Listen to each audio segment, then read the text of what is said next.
বাবু আমাদের দাম্বা টিমের এই অবস্থা কি? যে ২ টা টেস্টের মধ্যে ১ টা টেস্ট হারলো। এখন ৩ টা ওয়ানডের মধ্যে ২ টাই ওয়ানডায় হেরে গেল। ১ টা জিতছে মাত্র একটার কারণে।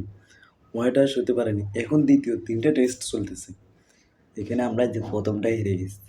মানে আমাদের ব্যাটিং যা ওপেনিং নাই, মিডল অর্ডার নাই।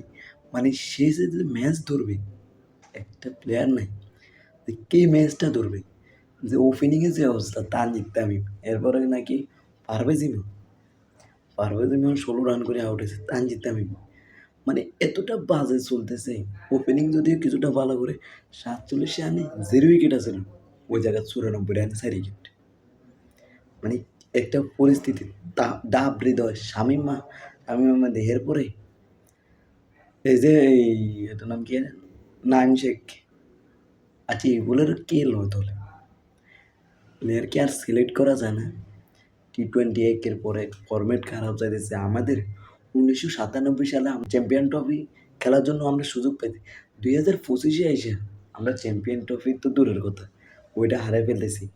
মানে আমাদের ৫টা প্লেয়ার ছিল। তামিম, সাকিব, মুশফিক, মাহমুদুল্লাহ, এরপর মাশরাফি বিন মুর্তজা। দীর্ঘ ১৬-১৭ বছর আমাদেরকে যে পারফরম্যান্স দিয়ে গেছে, যে অবদান দিয়ে গেছে, ওই অবদান এখন আমাদের যে জেনারেশন চলতেছে ক্রিকেটে, ওই জেনারেশন আমাদের একের পর এক দিতেছে ঘোড়ার ডিম।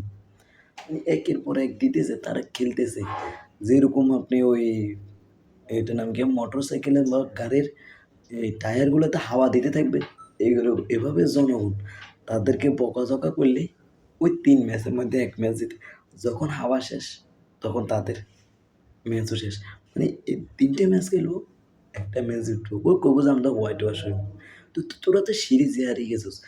হারলে আরব আমিরাতের সাথে, হারলে এটার নাম কি? পাকিস্তানের সাথে, হারলে জিম্বাবুয়ের সাথে।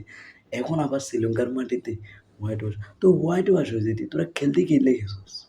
একের পর এক টি-20 ম্যাচ এখন আবার আজকে চলতে শুনছিলাম নাকি যে নিউজে পাকিস্তানিরা বাংলাদেশের মাটিতে আনতেছে ৪ কোটি টাকা খরচ করে, যেটা বাংলাদেশের জন্য অবিশ্বাস্য। তো বাংলাদেশে এদের খেলার দরকার কি? তোদের খেলার দরকার নেই তোদেরকে। আর না হলে এগুলো ব্রেক ফিল্ডে, শুধু ব্রেক ফিল্ডে ইট বানাইতেও লাগাইতো। এগুলোর ক্রিকেট হবো না, এদের ক্রিকেটের যোগ্য না। অযোগ্য প্লেয়ার, প্রতিটা প্লেয়ার এখন ঢুকে দিছে। যে একের পর ১৫৪ রান কখনোই টি-20তে পারফেক্ট না। যে জায়গায় ২০০ রানও ছড়াই দিলে, যে টি-20 ম্যাচ হারাই দেওয়া যায়, হ্যাঁ ১৫৪। মানে ওরা ওয়ানডেরে ১৮০ রানের টার্গেটে ওয়ানডে খেলা, আর টি-20 খেলা ১৪০ বা ৪৫। এটা নিয়ে টি-20 ম্যাচ জিতে। এই ধাম্বা টিম কবে যে ম্যাচ জিতবে একের পর এখন বাকি আছে। যে ৮ নম্বরে নামলে তোরা চ্যাম্পিয়ন ট্রফিতে বাদ হয়ে যাবি। এই বিশ্বকাপে তো দূরের কথা, ২০২৭ সালের বিশ্বকাপ খেলতে পারবেন। স্বপ্ন দেখতেছ, স্বপ্ন বৃথা হয়ে যাবে। এই যে মেহেদী মিরাজ কি করবো?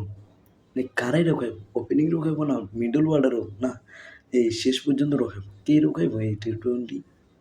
আচ্ছা বাংলাদেশে না, আমি মনে করি যে এগুলোর দাম্বা টিমেরে, এই টায়ার পাঞ্চার টিমেরে রাখার দরকার নেই। এই যে আইসিসি তাড়াতাড়ি ভাই বাংলাদেশ টিমটারে বাদ দেয়। মানুষ আবেগ নিয়ে খেলতেছে। এই যে প্রবাসী ভাইরা খুব কষ্ট করে টাকা জমিয়ে এই টিকিট কিনি, তারা গ্যালারিতে, আর তারা দাম্বা টিম একের পর আমরা প্রস্তুতি নিচ্ছি, আমরা পুরা শক্তি দন নিতেছে। দন টায়ার টিম সবসময় এগিয়ে করতে থাকস। কবে তোদের এগুলো গল্প বক বক বক বক কবে আমরা শেষ করব? কবে আমরা এটার থেকে শান্তি পাবো? এই ডন টায়ার টিম খেলতে শুধু ডাক মারতেছে। আর লিটন কুমার দাস বাংলাদেশের যত লিঙ্ক আছে হাতের কাছে একের পর এক এদের চান্স দিব, আর হাতে ডাক মারতে থাকবো। এগুলো নিয়ে খেলতে গেছিস। ডন টায়ার টিম, দাম্বা টিম, এগুলোর আন্ন দরকার ছিল যে ওই গরু বাজারে যেরকম দাম্বা গরু বেশি আছে, প্রতিটা গরু টাকা উঠে দেওয়ার দরকার ছিল দাম্বা টিমের। এখন দাম্বা টিমের শ্রীলঙ্কার মাটিতে এখন আবার পাকিস্তানে ডাকতেছে। এই দাম্বা টিম যদি তোদের পিছিয়ে ৪ টাকা খরচ করে, ওই ৪ টাকা লস।